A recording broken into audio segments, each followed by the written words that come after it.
আগামী 12 ফেব্রুয়ারি ত্রয়োদশ জাতীয় সংসদ নির্বাচন ও গণভোট জাতির উদ্দেশ্যে ভাষণে প্রধান নির্বাচন কমিশনার। মনোনয়নপত্র জমার শেষ দিন 29 ডিসেম্বর। তফসিল ঘোষণায় সন্তুষ্ট বিএনপি, স্বাগত জানালো জামায়াত। নির্বাচন আয়োজনে নিরপেক্ষতার ঘাটতি দেখছে এনসিপি। তাৎক্ষণিক প্রতিক্রিয়ায় রাজনৈতিক দলের নেতারা। 3 উপদেষ্টাকে অতিরিক্ত দায়িত্ব দিয়ে দপ্তর পুনর্বণ্টন। ক্রীড়ায় আসিফ নজরুল, স্থানীয় সরকারে আদিলুর রহমান এবং তথ্যে সৈয়দা রিজওয়ানা।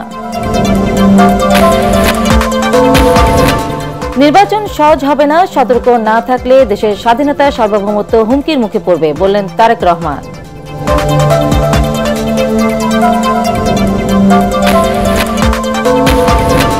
সুপ্রিম কোর্ট সচিবালয়ে উদ্বোধন করলেন প্রধান বিচারপতি। আইনের শাসন ও গণতন্ত্র বজায় রাখার আহ্বান। রাজনৈতিক প্রভাব মুক্ত হল বিচার বিভাগ, আইন উপদেষ্টা।